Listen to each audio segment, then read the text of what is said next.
¿Qué tal? ¿Cómo le va? Muy buenas noches. No llovió, así que ya llegó a su casa y puede encender la televisión y puede desde luego acompañarnos desde allá en la charla de hoy, de todos los viernes. Estaba pensando cuando venía para acá que hay un dicho muy común, un refrán muy sabio, como todos los refranes, que dice que todos tenemos un poco de músico, poeta y loco. Pero desde hace días he estado pensando que también tenemos algo de investigadores. De pronto el comportamiento de una persona, las cosas que le suceden, sus manías nos hacen preguntarnos por qué. ¿Por qué? ¿Qué pasa? ¿Qué hay en esta vida? ¿Qué hay en esta historia? Yo le propongo, bueno, le voy a poner un caso. Vamos a suponer que estamos conociendo usted y un señor que es ultramillonario, que es poderoso, que dialoga con las élites del poder y demás. Es un hombre que tiene una hijastra y esa hijastra desaparece. Naturalmente el hombre quiere recuperarla, pero en lugar de irse, como podría hacerlo, a buscar un superdetective famosísimo, va y busca a un detective modesto, gris, discreto, que además, no sé, tiene un problema en una pierna, en fin, ya le contaré de ese personaje. Ese personaje toma el caso y empieza a buscar, pero basándose en el único apoyo que le da la persona que lo ha contratado. Y es que es una cosa mínima, 2 fotografías casi borrosas. Esto me hace sospechar que el hombre millonario no quiere encontrar a su hijastra. Pero pensemos en ella, ¿por qué se fue de la casa? ¿Dónde está? ¿Con quién se fue? ¿Realmente piensa volver o no quiere volver nunca? ¿Qué tipo de relación tiene con su padrastro? Yo no puedo contestar a ninguna de esas preguntas. La persona que sí puede hacerlo es nuestro invitado de hoy, que es justamente Sergio Ramírez. Y como dice en las primeras páginas de este libro, los hechos consignados en esa historia están debidamente captados aquí. Sergio, muchas gracias por estar en primer lugar. Cristina, gracias, la novela se llama Ya nadie llora por mí. Todas las mañanas que paso temprano a caminar, como a las 8, me encuentro la cara de Sergio y la portada del libro en la librería del fondo y me da mucho gusto. Sergio, para dar una idea de verosimilitud, pones la nota de Wikipedia. ¿Tú la hiciste? Sí, vamos a ver. Cristina, esta novela depende de una anterior que Sí, tiene claro. el mismo personaje, que es El cielo era por mí, Sí. que estábamos recordando que se 2008. publicó hace 9 años, ¿no? O 10 años, ¿no? Pero esta novela salió el año pasado, Por es eso, decir, que esta la son 9 sucede a años. los 9 años, sí. Entonces, los hechos que están descritos aquí están emparentados con la novela anterior, pero el que no ha leído la novela anterior, pues no entendería esas referencias. Por eso yo decidí crear esta página de Wikipedia, Que es encantador. donde se explica los sucesos anteriores, quién es el personaje, y esa página es real porque la subimos a la red. Se habla de su abuela, además, Catalina. De Catalina, que trabajaba en el mercado, la que lo creó. Y entonces la colgamos en la red y está en la red y como una página verdadera, Dices ¿no? algo que me interesa. Esta vez nuestro personaje, el inspector, pertenece a la managua de los árboles de la vida y no entendí qué es eso. Bueno, esta novela se desarrolla en el hoy contemporáneo, ¿no? Es decir, el tiempo que estamos viviendo. La anterior también era contemporánea al tiempo que se escribió, que tiene que ver con los tiempos históricos del país. Lo contemporáneo no puede zafarse de la historia.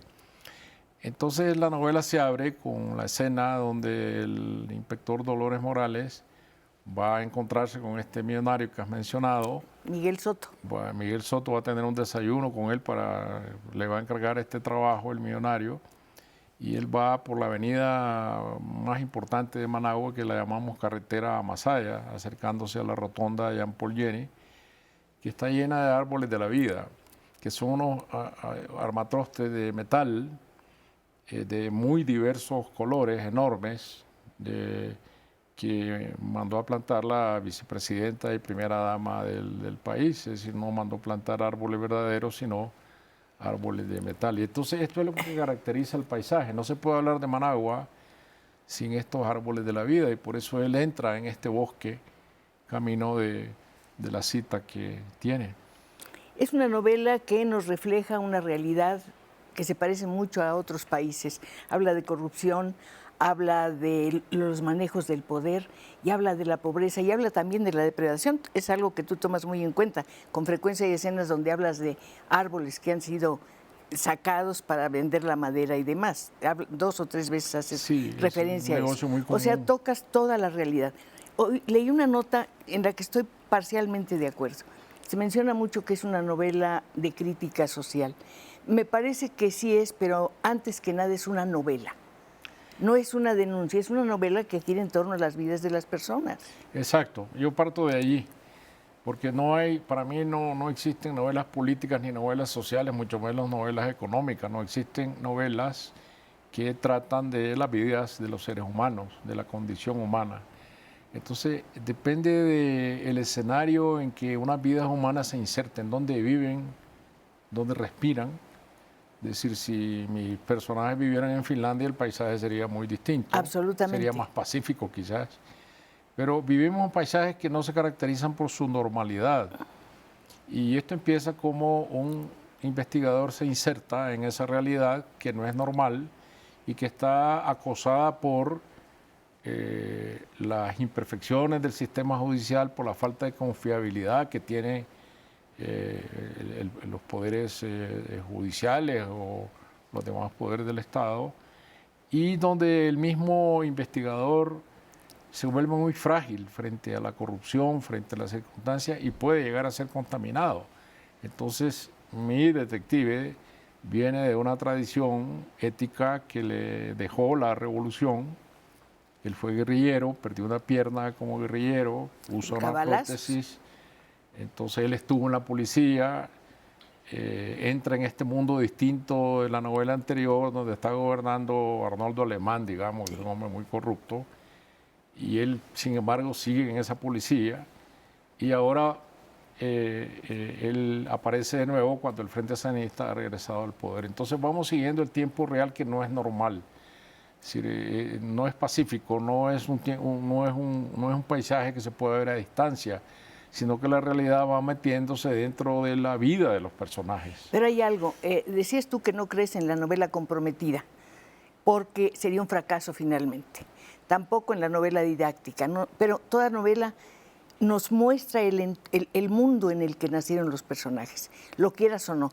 Por la forma en que están vestidos, por lo que comen, por lo que hablan, sabemos de la época que los rodea, de la época a la que pertenecen. Tenemos que enterarnos. Es otro compromiso, sí, pero finalmente lo es. Sí, tenemos que enterarnos de lo que te llamaba este paisaje normal, estas circunstancias que rodean al personaje y que hacen historia.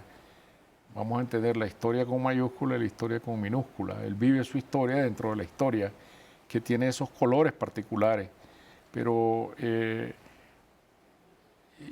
yo lo que defiendo es la idea de que el lector tiene que sacar sus propias conclusiones de una lectura.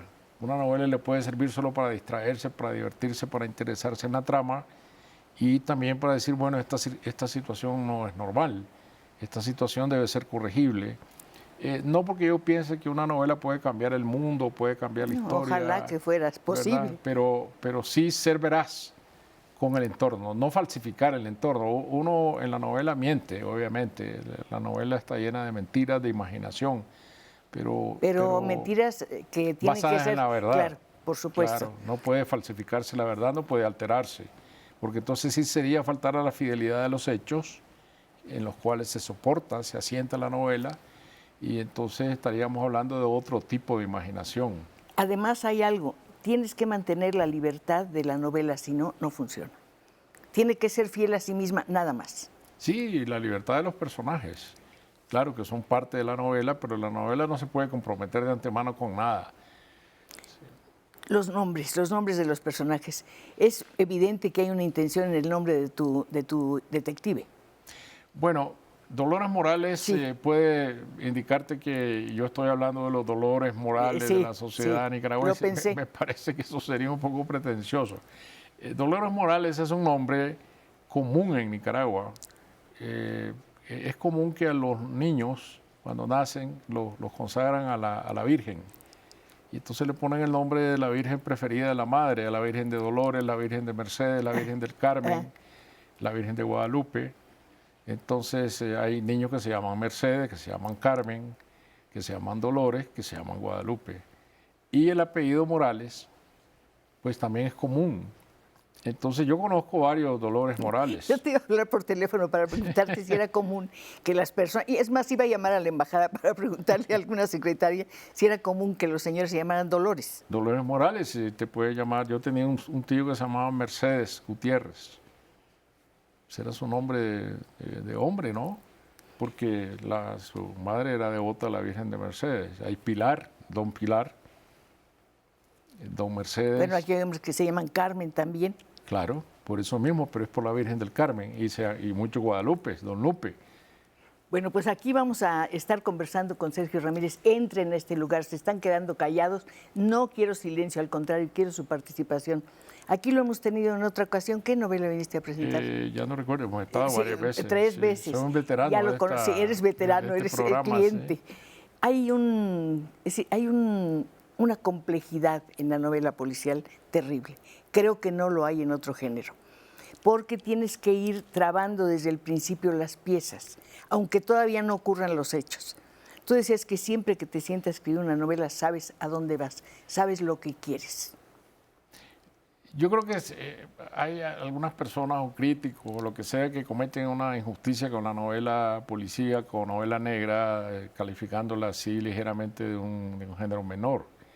Yo creo que la literatura... Bueno, Simenón es un gran escritor y es literatura policial. Y Dashiell Hammett y etcétera, ¿no? Le Carré. Edgar Allan Poe, que es el fundador del género, ¿no? Yo creo que en la literatura hay géneros mayores y menores. Hay novelas descartables y otras novelas que se escriben para quedarse en la biblioteca. Pues podríamos hablar también de un género menor de novelas de amor, de leer y tirar, ¿no?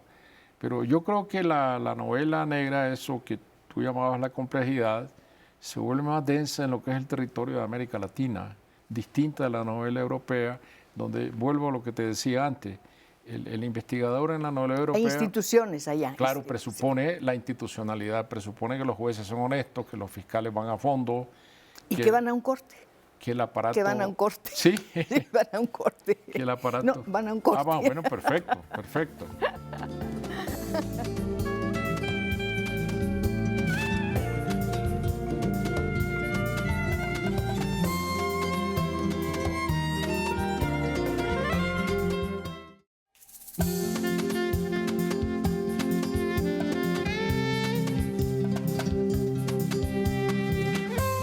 Por si usted acaba de sintonizar nuestras frecuencias, quiero decirle que está con nosotros el escritor Sergio Ramírez.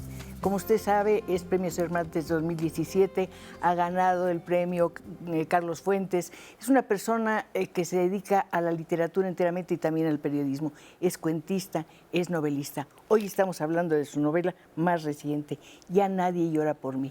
Es una novela policíaca y estábamos hablando de la complejidad de este género. Él, en primer lugar, dice que no es un subgénero, no es menor o superior a otros tipos de novelas. Es simple, si está bien escrita, es buena.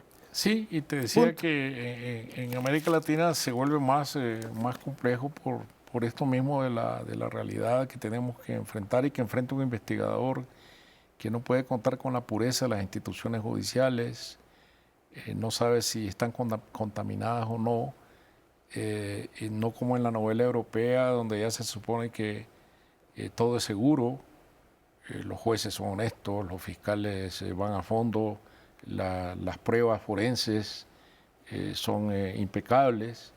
Entonces aquí no, el investigador tiene que defenderse a veces contra el poder y a veces con el riesgo de contaminarse de la corrupción. Entonces eso me parece que hace que la novela negra sea un instrumento muy útil para describir lo que es nuestra realidad. Lo describes muy bien, pero yo insisto, tienes que ir formando una serie de goznes o armando detallitos que en la segunda parte de la novela coincidan.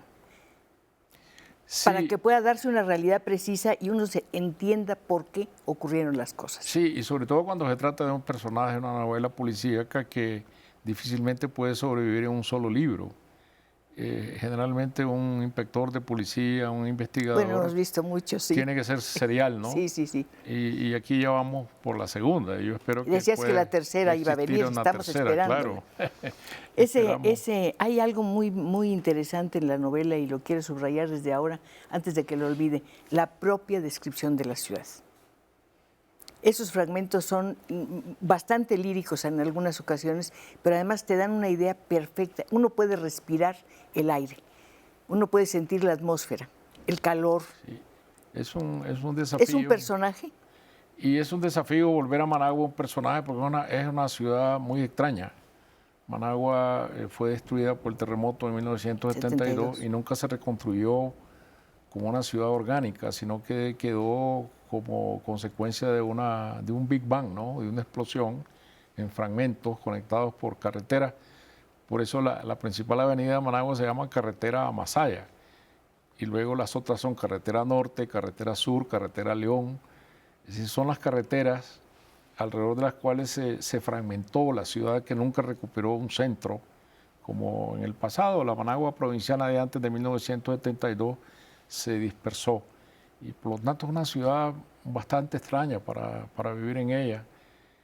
Comunicarse entre estos fragmentos no es fácil. Y por eso yo quiero dar el sentimiento de esta ciudad un tanto estrafalaria, muy pobre en muchos sentidos, donde los agregados de modernidad que tiene no son ya originales. Es un caos. Son homogéneos porque se hacen en un hotel, se hacen en un centro comercial, los planos los hacen en otra parte, ya los diseños existen.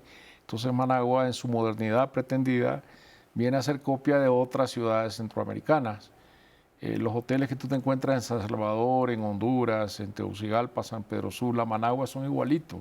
Los centros comerciales se parecen mucho. Entonces la ciudad ha perdido la originalidad provinciana que tuvo y ha sido sustituida por una conformación homogénea. Entonces esa es la idea que yo quiero dar. Una Managua que en una avenida única tiene bancos, edificios, centros comerciales, y a medida que te vas alejando de allí, vas entrando a la ciudad rural, a la ciudad de acumulación de estratos de inmigración, que son muy campesinos. Apenas sales de una vía principal, entras a la Managua campesina, donde la gente vive con sus gallinas, con su mata de plátanos, pero vive dentro de la ciudad. Entonces, esto es parte de la particularidad de la ciudad que yo busco describir, junto con este gran vientre de la ciudad, que es el mercado oriental, que cubre como 80, 100 manzanas, es inmenso. Allí trafican 200.000 personas al día, es la bolsa de la ciudad. Es como la central de abastos de aquí, me imagino. Exacto. Ahora, a esa descripción de la ciudad corresponde muy bien el lenguaje que utilizan ciertos personajes, como el rey de los opilotos o Rambo, que son malandrines, digamos, que hablan de una manera casi muy privada. Es difícil entrar a veces en lo que ellos dicen. Sí, porque... Y es un lenguaje, perdón que te haya interrumpido, también deteriorado. Sí, deteriorado, digamos. Y que me da a mí la oportunidad de experimentar con el lenguaje. ¿Qué es lo que te gusta, además? Sí, y de crear neologismos que se parezcan al habla verdadera. Yo nunca olvido que una de las grandes enseñanzas de Rulfo es crear un lenguaje paralelo que se parezca al lenguaje rural verdadero, ¿no? Porque uno está creando ahí. Entonces hay muchas cosas que son creadas por mí, pero que tratan de insertarse dentro de ese lenguaje popular. Pero ese lenguaje rural de Rulfo termina en Rulfo. Ya toda persona que quiere escribir así ya hace una cosa, es una copia. En el caso tuyo creo que también ocurre esto. Sí. Es irrepetible en cierta forma. Sí, entonces, si te fijaste también, mi ambición en esta novela fue escribir una novela oral. Es decir, donde quienes van conformando el argumento y van llevándote por en medio de las incidencias de la trama, son las voces de los personajes a través de un diálogo permanente interminable. Ese diálogo es muy interesante. Hay momentos en que parece una obra de teatro.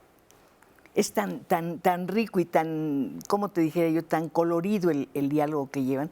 Además, no pierdes una línea.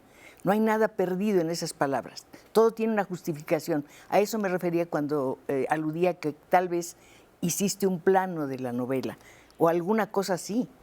Porque los personajes dicen cosas que estaban atrás y que no han olvidado y que después reaparecen. Pues mira que yo prefiero el tipo de escritura sorpresiva, que te va saltando en el camino, que tienes una idea general de a dónde quieres ir en la novela, pero no voy respondiendo a una anotación minuciosa de lo que quiero decir, no a un plan minucioso, sino que llevo unas líneas generales, pero me gusta sorprenderme a mí mismo y que de repente este personaje, por ejemplo, el rey de los opilotes, que tiene el negocio de la basura en el mercado oriental, claro, y además es un pivote de la represión del régimen, pues yo no lo tenía en mis planes, pero de repente surgió.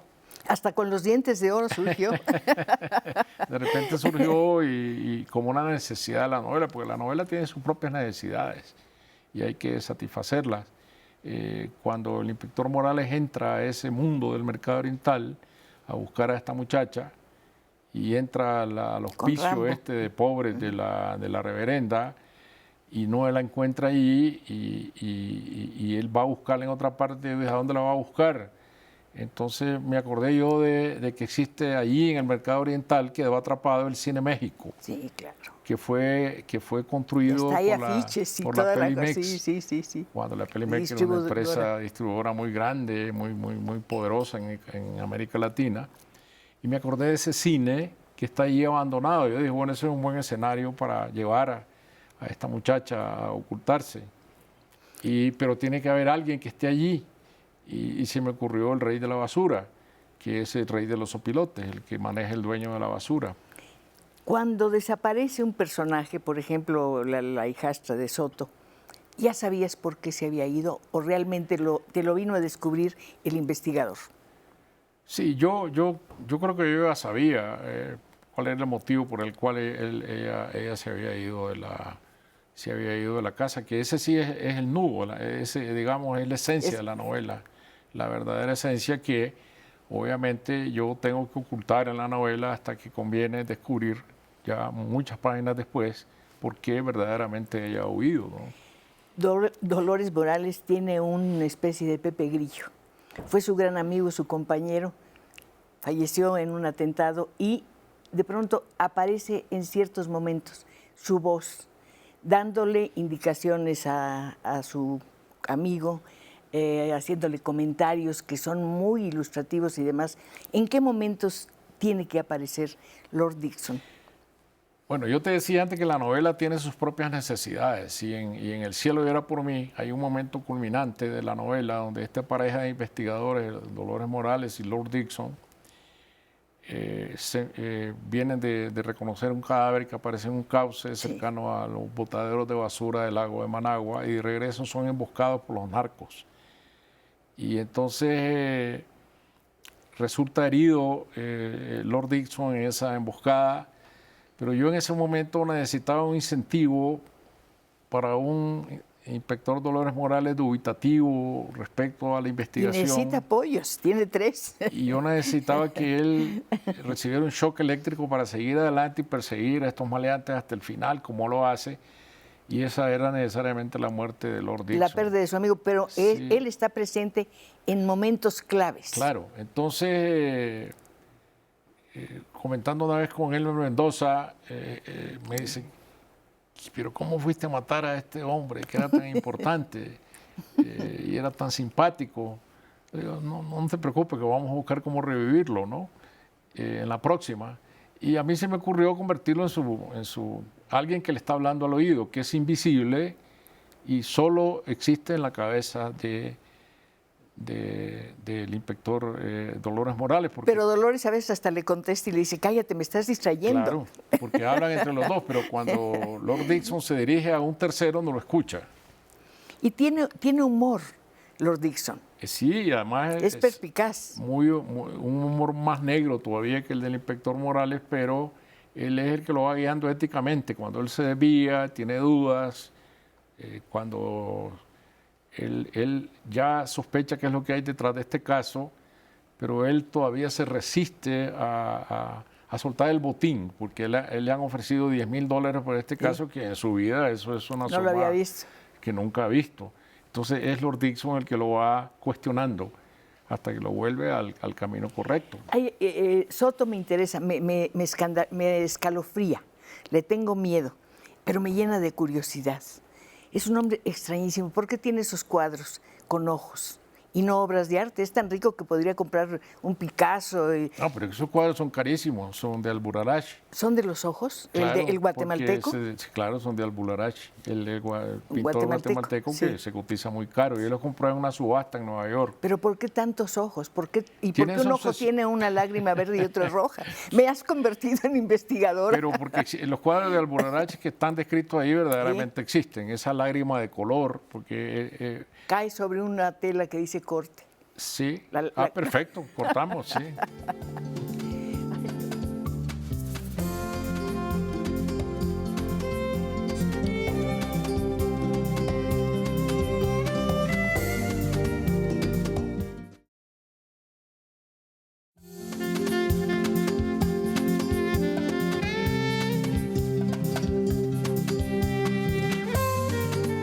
A nuestro estudio de Canal 11 ya empezaron a llegar sus voces, que tanto me encanta escuchar y desde luego quiero que también las oiga nuestro invitado.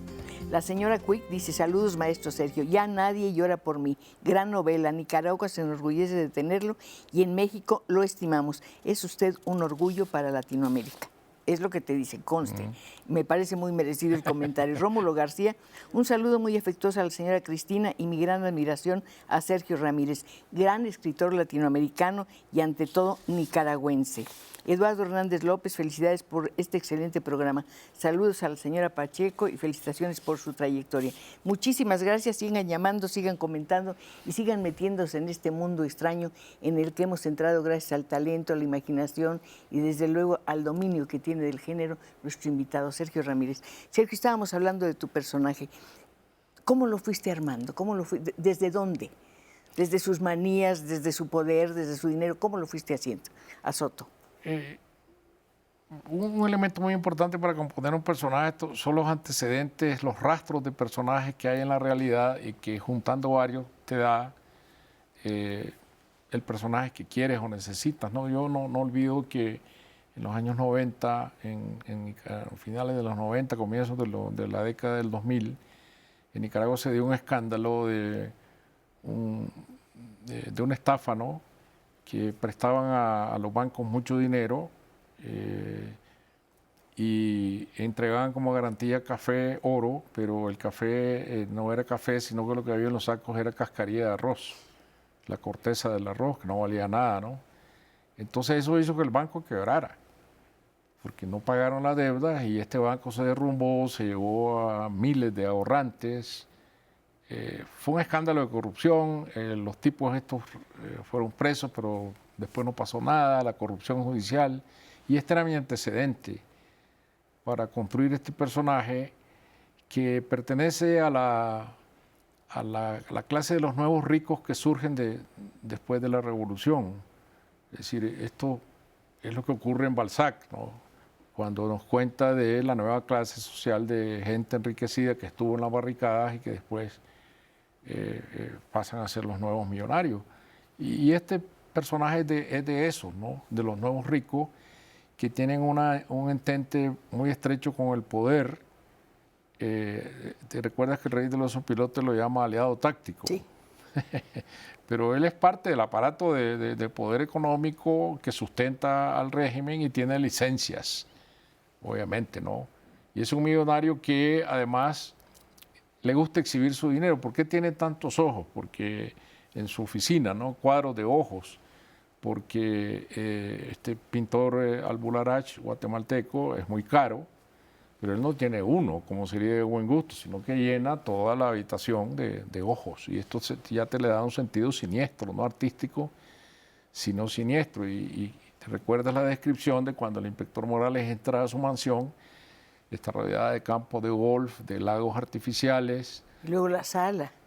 Y el menú impreso, todo eso habla de la entrada tiene su helicóptero Bell estacionado esperándolo para llevarlo al aeropuerto donde lo espera su jet privado.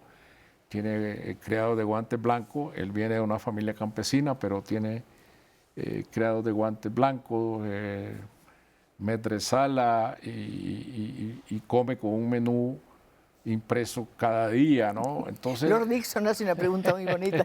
Pregúntale si también cuando desayuna solo le imprimen el menú, porque de verdad es un una buena exceso, pregunta, ¿no? ¿no? Es una muy buena pregunta.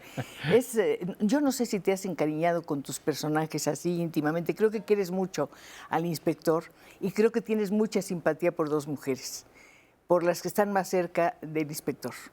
yo creo Fanny que si las mujeres este mundo no caminaría, es decir, este Ellas mundo son en las que vivimos investigadoras. y el mundo de la novela, ¿no?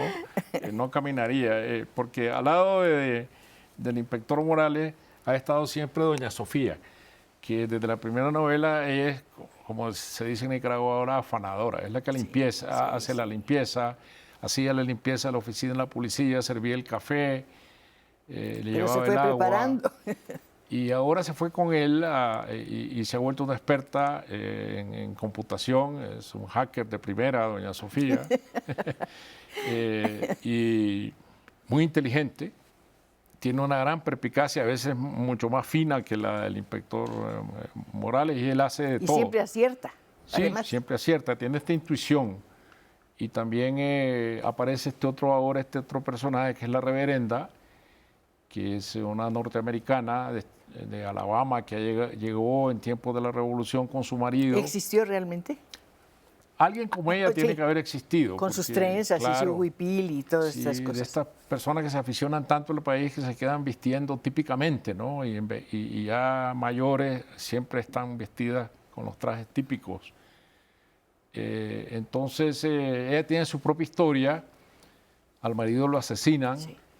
Durante la época de la lucha contra Somoza, y por eso es que ella tiene esta autoridad moral para reclamarle cuando se encuentra con el inspector Morales por qué se ha desviado del camino. Y le dice, ¿por qué estás del lado de los que antes Exacto, combatiste? exacto, Exactamente. porque ¿no? está investigando para un millonario cuya fortuna no es bien habida, ¿no? Hay otro elemento muy importante en la novela, la cantidad de detalles que son de una precisión absoluta. Por ejemplo, describes el huipil y dices lo que tiene y uno casi lo ve. O dices cómo era la camisa o cómo eran los zapatos que eran verdes y estaban un poco rotos y demás de una de las muchachas. Todos esos detalles, ¿qué te dan a ti? Ayudan a dar el personaje y ayudan a crear el ambiente. Yo creo que hay una vieja regla en la literatura que yo respeto mucho, que la literatura no depende de lo general, sino de lo específico. Esto lo dice Marcel Schwab. Y lo específico son los detalles. Y cuando el lector recuerde un pasaje, se va a fijar más en los detalles que en la descripción general. Entonces, tú recuerdas cuando el inspector Morales es rodeado por todos estos gente tan pobre, Los que están esperando poder desayunar que y huelen todo eso. pega, que la reverenda les da de desayunar por pobres, y entonces lo acosan y están disfrazados como personajes de pop, ¿no? De historietas cómicas como Asterix o el otro como Magic Johnson, la estrella del basquetbol, y una tiene zapatos Croc. Sí, que están rotos. Que son rotos, pero son verde limón. Sí. Yo he visto estos zapatos Croc verde limón que me llaman mucho la atención, ¿no? Pero además inhala pegamento. Pegamento, sí. Con ese pegamento podía arreglar sus zapatos, pensé. Pero no lo usa para eso. No. Sí, sí. Todos esos personajes salen de las sombras. Tienen algo especial. Sí, porque Tienen de la corte de los milagros. En la corte de los milagros, ¿verdad? Exactamente, eso es muy importante. Porque en la corte de los milagros también hay siempre mucho sentido del humor. La corte de milagros está emparentada muy directamente con la picaresca. La burla. La burla. Constante, el juego de palabras, Exacto, el retruécano, todo eso exacto, está ahí. Es una escena maravillosa. Yo la marqué con mucho gusto, por si quieren saber en dónde está. Y una vez les digo que empiecen por la página. ¿Cuál será? Sí, esta es la página. Es maravillosa. La página 163 y 174. No se la pierdan. Yo la marqué aquí porque de veras es una absoluta delicia. Uno se queda ahí todo el tiempo. ¿Nunca sentiste la tentación de quedarte en uno de esos lugares y hacer un cuento de alguno de los personajes independientemente de la novela? Sí, podría ser. Lo que pasa es que... Fanny, por ejemplo. Fanny, sí, que es un personaje, es la amante del inspector Morales, que yo la dejo como espera de la siguiente novela, porque él... ¿Se va a aliviar? pues lo que no sabemos, ¿no? Que le pasara. Una lectora española me escribió diciendo, por favor, no vaya a matar a Fanny. Es que es un encanto de mujer, además. Sí. Es muy inocente, es muy divertida, Sí. es muy sencilla. Me la imagino con su turbante y digo, no puede ser que le pase esto. Sí. Pero me gusta que Morales haya regresado a Nicaragua. Por ella. Porque, Sí. ¿ves? Es que Sí. es un hombre que tiene ciertos principios. Sí, claro, eso sí, él tiene un sedimento ético que no. Eso no me parece pierde nunca, maravilloso sí. y de eso se habla en la novela. Y además da el dinero que le da Soto, regala, a proteger a los la niños con institución. cáncer. Exactamente. Sí, Podía haberse quedado con ese dinero, pero no es un cínico. sí. Tiene este sedimento imborrable ético que es el mismo sentimiento por el cual él entró en la revolución de jovencito, porque él quería sinceramente un nuevo país y no lo consigue. Esa es una frustración permanente. Hablando para de él. detalles, nunca se dice explícitamente que es un fracasado, pero su oficina dice que es un fracasado. Claro, porque él es echado de la policía prácticamente, le dan una pequeña remuneración de despido y él lo que sabe hacer es investigar y en un centro comercial venido a menos, donde antes había Pero una lamentable, es un tienda centro de comercial ropa para lamentable. niños, donde está pintado El ogro el gracioso. ogro verde y Fiona, están Qué ahí todavía en maravillosos. la pared. Entonces él se acomoda allí y lo que ve que son casos menores. Él ve gente de escasos recursos que llega a querer saber si la mujer lo engaña, si el marido lo engaña, y él va con su camarita, con doña Sofía, a tomar las fotos en la salida de los moteles y en los lugares donde estos Por cierto, el nombre del motel es sensacional. se citan. Sí, sí, claro. No, hay algo muy curioso en los nombres. Tratas de hacernos reír y lo consigues. Santo Remedio, sí. Sí, imagínate, me parece muy bien puesto, ¿no? Así se llama. El hecho de que aparezcan tantos personajes, no muchos, pero sí algunos, de las caricaturas y eso, ¿por qué? Porque yo soy muy enamorado de la cultura pop. Y yo siento que es parte de la vida, ¿no? Yo de niño me formé en las historietas cómicas, mis héroes eran Superman, Batman, el fantasma. Tarzán, ¿no? Tarzán, claro, el fantasma. Y yo era un gran lector de historietas cómicas, de las radionovelas, gran escucha de radionovelas. ¿Llegaban allá radionovelas mexicanas? Más bien cubanas, por aquel tiempo. Era la CMQ de Cuba la que exportaba las novelas, El Derecho de Nacer, etcétera, ¿no? A llorar todo el mundo. Pero a mí cuando me preguntan cuál fue el primer libro que yo leí de niño, generalmente un escritor dice, yo leí a Salgari. No, yo no lo leí, yo lo oí a Salgari. Porque Sandokan, el tigre de la Malasia, era una serie de radio. Por supuesto. Dramatizada. Entonces, yo escuchaba las aventuras de Sandokan, no las leía. Entonces, eso es interesante porque pertenece a la formación de un escritor con los instrumentos de la mitad del siglo, que eran, no la televisión todavía, la radio, el cine, que yo era muy aficionado al cine. Y lo mencionas también. Tanto que yo era operador de cine a los 12 años en el cine de mi tío Ángel Mercado en Mazatepe, y los cómics. Entonces, eso es lo que me aficionó a la aventura de la imagen y a la aventura de la imaginación. Oíste Salgari, pero empezaste a leer El Quijote gracias a tu mamá, que era tu maestra además. Sí, exacto, porque era mi maestra de literatura y yo leía a Lope, que tengo yo, que mi amistad procuras, y a Quevedo, y a Calderón, y el Marqués obviamente de Santillana. a Cervantes, el Marqués de Santillana. Ay, viene un corte, ahí lo dice en el libro.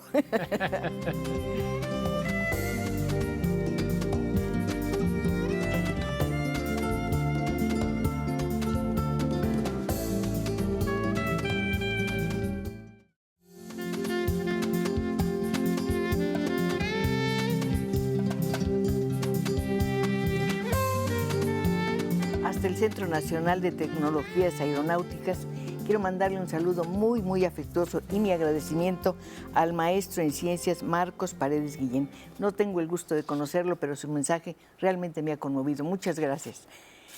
Gregorio Calderón dice, 2 preguntas para ambos, los dos siendo escritores. No, él es el escritor. Ahorita, no, ahorita vamos a dejar. Dice, ¿por qué casi siempre el periodista se vuelve escritor o viceversa? ¿No? No hay un casi siempre. Lo que pasa es que hay algunos periodistas que ya eran escritores desde antes, como Gabriel García Márquez, o que ejercieron el periodismo de reporteril, como Mario Vargas Llosa, que estuvo en las Por radio y redacciones todo, de los sí, periódicos, y en la Radio Francia Televisión Internacional francesa, sí. también. Pero fueron fundamentalmente narradores que aplicaron las técnicas de la narración literaria al periodismo o viceversa. Pero que no hay una distinción entre el periodismo y la literatura. Además, yo creo que el periodismo puede ser un gran ejercicio para el escritor, para el narrador. A mí me alimenta mucho, porque yo me nutro mucho de las crónicas policíacas, por ejemplo, ¿no? Y es una gran fuente de verdad para ver la realidad y las singularidades que tiene la realidad. Ver, tú decías, quien baja la cortina o quien apaga la luz está traicionando el oficio. Este oficio es de ver, de oír y de caminar. Sí, y por lo menos asomarse a la ventana, porque no puedes trabajar en la oscuridad mata, ¿no? Entonces tú tienes que ver lo que está ocurriendo. No puedes ignorar lo que pasa alrededor. Imposible.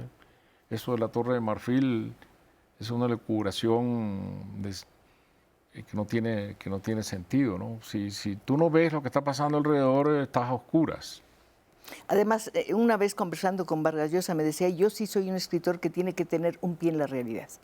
Hay otros que lo inventa todo de principio a fin. No, yo parto de algo que veo o que escucho y entonces puedo hacer una novela. Yo diría que es lo que me pasa a mí, ¿no? Yo, como te decía, ¿de dónde saqué el personaje Miguel Soto? De la realidad. ¿De dónde sale el inspector Morales? De la realidad. Es decir, ¿cuántos guerrilleros no quedaron lisiados? Fueron a dar a la policía, fueron a dar al ejército. ¿Cuántos no se suicidaron porque no encontraron un lugar en el Nuevo Mundo que creó la revolución? Eran buenos combatientes, pero después se sintieron muy frustrados porque se sentían que no podían ser útiles. En la nueva situación que implicaba ya un trabajo organizado, etcétera. Entonces, hay tantas historias que nacen de la realidad, ¿no? En la realidad hay una enorme dosis de poesía. A veces no la sabemos ver. Y tú decías que en la prosa en la naturaleza de la prosa está el espíritu de la poesía. Sí, porque la prosa tiene un ritmo. Claro. Tiene una cadencia, tiene una melodía que uno tiene que tener este oído musical para poder componer en prosa, como se compone en música o como se compone en poesía. Entonces, un párrafo depende de lo que uno quiere expresar, le imprime el ritmo de acuerdo con lo que uno quiere expresar, ¿no? Entonces, está muy emparentado la musicalidad de la prosa con la prosa misma. También decía, es un buen escritor, un escritor que quiere impresionar al lector, no tiene por qué gritar, no tiene por qué desgañitarse, basta con que le susurre al oído y dije las palabras que hablen. Claro, eso es lo que hace, por eso dice Rubén Darío Cervantes, es buen amigo, endulza mis instantes ásperos y reposa mi cabeza. Es decir, el escritor es un amigo en el que confiar, no que te esté gritando al oído y imprecando, no, alguien que te está hablando en la intimidad y que te va guiando a través de la lectura, a través de la voz sosegada, ¿no? Aquí hay un guiño a Rubén Darío, tenía que ser. Bueno, es infaltable, ¿no?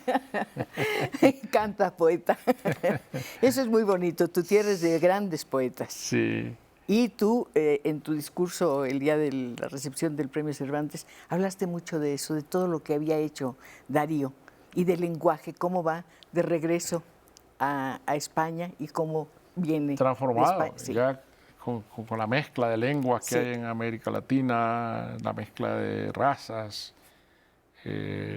los ecos africanos que tiene nuestra lengua, que generalmente tendemos a ignorar junto con los ecos o las raíces indígenas del lenguaje. Es otro lenguaje del que trajeron los conquistadores, el que Darío volvió a España, porque había introducido toda esa nueva musicalidad y eso que muchos en España, desde la perspectiva conservadora, vieron como perversiones del lenguaje, como ruptura de las reglas clásicas. Y una deformación, una monstruosidad, digamos. Porque metió en la poesía todos los ritmos franceses, la musicalidad francesa, que nunca había entrado, junto con las voces populares de la calle, pero es lo mismo que había hecho Garcilaso antes, al introducir las voces italianas de la poesía de Petrarca dentro de la literatura española. Es decir, las lenguas están siempre conectadas y una lengua nutre a la otra y le da este sentido de innovación radical que le dio Darío. Por eso es que en la península no se reconocían este lenguaje nuevo. Hay algo muy hermoso que dices de Darío. Es el único poeta que ha hecho una nación sin necesidad de una espada, simplemente a través de la poesía. Bueno, que es el hilo conductor, ¿no? La única espada que él tuvo era de fantasía, porque es la que se ponían los embajadores, que los vestían de militares. Sí. No sé por qué esa tradición. Tenían un bicornio con un airón y unos galones dorados y un espadín, y así presentaban credenciales. La única vez que se disfrazó de militar fue esa vez, pero él era un civil muy particular porque era muy tímido, no tenía nada de heroico, de pose heroica. Por eso yo recalcaba eso, de que Nicaragua es un país que no viene de un general a caballo, sino de un poeta a pie. Pero siempre ha contado la poesía en los movimientos sociales. No es que se quedó impresa. La poesía acompaña a todos los movimientos sociales, cada rebelión, cada episodio de la historia va acompañado por la poesía y por la música hecha poesía. Eso te iba a decir, la música también. Sí, porque para mí uno de los grandes poetas de Nicaragua es Carlos Mejía Godoy, Luis Enrique Mejía Godoy. Y Carlos Martínez Rivas. Carlos Martínez Rivas. Ernesto Mejía Sánchez. Ernesto Mejía Sánchez, Ernesto Cardenal, Joaquín Pasos. Tenemos una tradición muy rica de la cual yo me he alimentado, porque yo soy un lector ferviente fui un lector ferviente de esa poesía, lo sigo siendo. Y a tal punto que cuando yo voy a escribir una novela y me estoy preparando para ella, yo lo que me pongo a leer es poesía. Porque yo las claves de lo que quiero encontrar en lo que necesito, en la prosa, está en la poesía. Hay, decíamos hace un momento, gran musicalidad en tu literatura. Y es que vienes de una familia de músicos. Sí. ¿Tu abuelo paterno, creo que era? Mi abuelo paterno, sí. Lisandro Ramírez, sí. Era músico, maestro de capilla de la iglesia parroquial de San Juan Bautista de Mazatepe, pero a la vez componía de componer requiems y misas de gloria, componía valses, componía mazurcas, boleros. Mis tíos eran compositores de boleros, porque él formó con todos sus hijos la Orquesta Ramírez, con la participación de todos, excepto la de mi padre, que no quiso cargar con el contrabajo. Hizo muy bien. Y se dedicó al comercio. Sí. Pero tenía una tienda, ¿cómo se llamaba? ¿Cómo se llamaba? Tenía nombre, ¿no? Es decir, la tienda de Pedro Ramírez, ¿no? Más que suficiente. Y ahí se reunían mis tíos en las tardes, antes de ir a lo que llamaban ellos el toque. Ir a tocar la tocada, lo que decimos el toque, aquí. Sí, a la iglesia. Se reunían a hablar de todo el mundo y de ellos mismos, se burlaban de ellos mismos, empezaban burlándose de sus fracasos, de sus defectos. Y ahí aprendí yo que el sentido del humor solo existe cuando uno es capaz de burlarse de sí mismo. Y además el valor de la conversación, Sergio, sí. Porque ahí reconstruyen la vida de todos. Sí, y de todo el pueblo. Entonces yo aprendí ahí la oralidad de la literatura con ellos, oyéndolos hablar incesantemente y riéndose de lo que decían, es decir, este sentido del humor permanente que se refleja tanto en muchos de mis personajes. Hay un objeto en tu casa que me interesa mucho, un escritorio de madera. Bueno, eso viene de parte de mi abuelo materno. Mi abuelo materno, Teófilo Mercado, él era liberal positivista, partidario del general José Santos Zelaya, que es el caudillo de la Revolución Liberal. Y él se hizo protestante por liberal, por laico, porque él no congeniaba con la iglesia católica conservadora de entonces, ¿no? Entonces él pasó al protestantismo y fundó la iglesia bautista de Mazatepe. Era rico, pues tenía café, sembraba café, cultivaba café. Y además era un hombre muy práctico, como buen positivista era muy práctico y él era carpintero, ebanista, mecánico, entendía de motor de gasolina y él fabricó la mesa donde yo hoy escribo. Es una mesa de patas torneadas. Sí. Qué bonito, me parece maravilloso que vayas a escribir ahí porque es como si él estuviera presente y tú le estuvieras contando la historia que nos vas a contar después a todos. Sí, así es. Es un encuentro, los objetos tienen vida. Siempre. Y tienen una historia que nosotros tenemos que contar. Sí, sí, yo siempre que pongo las manos sobre esa mesa siento que él está allí, ¿no? Que él la hizo con sus manos y yo pongo encima las mías. Sí. Sí, hablas con él del año 73 que fue tan importante para ti. Te fuiste a Alemania, escribiste tu novela. Sí. Cuando yo dejé mi oficio académico, burocrático y decidí que mi vida era seguir la escritura, me fui a Alemania en el 73, estuve 2 años allá. ¿Te dio miedo la sangre? Escribí Te dio miedo la sangre, escribí un ensayo que se llama Centroamérica Cuenta, que se llama Balcanes y Volcanes, que es sobre Centroamérica. Que dicen que nos vamos a Centroamérica, ¿ya? Nos vamos en este momento. Tenemos que irnos, Sergio. ¿Tienes que regresar? Estábamos entrando ya en materia, bueno, pero entonces, para la tercera novela de nuestro investigador. Para nuestro próximo viernes. Muchas gracias, Sergio, por haber venido. Cristina, sé que demoraste un poquito tu viaje. Sí, encantada, muchas gracias. Nos acompaña su esposa, cosa que me da muchísimo gusto. De veras, un abrazo grande, es un honor que estés aquí. Y bueno, ya nos vamos, nos vemos el próximo viernes para seguir conversando, como siempre. Hasta entonces.